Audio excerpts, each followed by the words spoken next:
Bahasa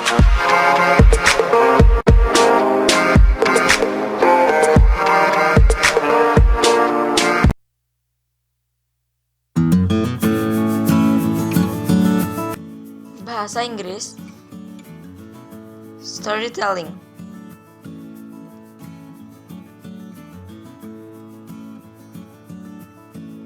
The greedy mouse. A greedy mouse saw a basket full of corn. He wanted to eat it. So he made a small hole in the basket. He squeezed in through the hole. He ate a lot of corn. He felt full. He was very happy now. Now he wanted to come out. He tried to come out through the small hole. He could not.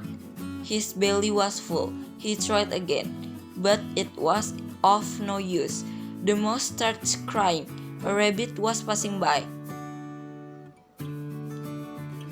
It heard the mouse cry and asked, "Why are you crying, my friend?" The mouse explained, "I made a small hole and came into the basket. Now I am not able to get out through that hole," the rabbit said. "It is because you ate too much. Wait till your belly shrinks." The rabbit laughed and went away. Short stories, greedy mouse. The mouse fell asleep in the basket. Next morning his belly had shrunk, but the mouse wanted to eat some corn, and he ate and ate.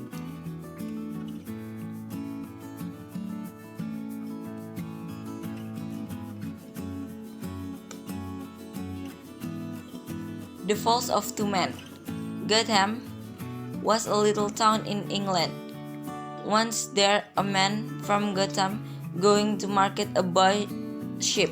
At Gotham Bridge, he met a man who has just come back from the market. Where are you going?" asked the man who had come back to Gotham. "I'm going to market to buy ship," I answered the other.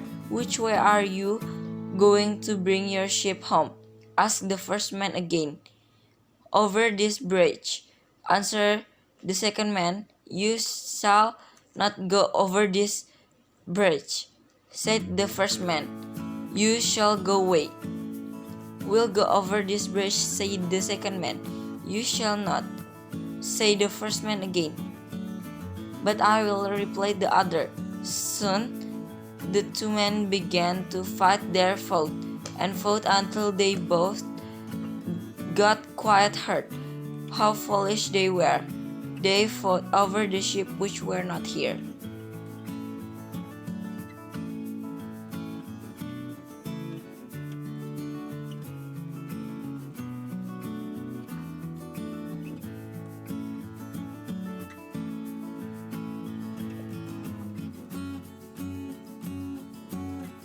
The Fox and the Crow. Eventually, there was a fox that saw a crow flying off with an item of cheese in its beak, as well as clear up pleasantly on a branch of a tree. "That's my food, because I am a fox," Master Reinhardt stood while he was most likely to the foot of the tree. "Good day, girlfriend Crow," he welcomed. "Just how gorgeous you are looking today. How shiny your softy plumes. Actually, how brilliant your eagle eye. I feel curtains. Your voice must surpass that of various other birds, just as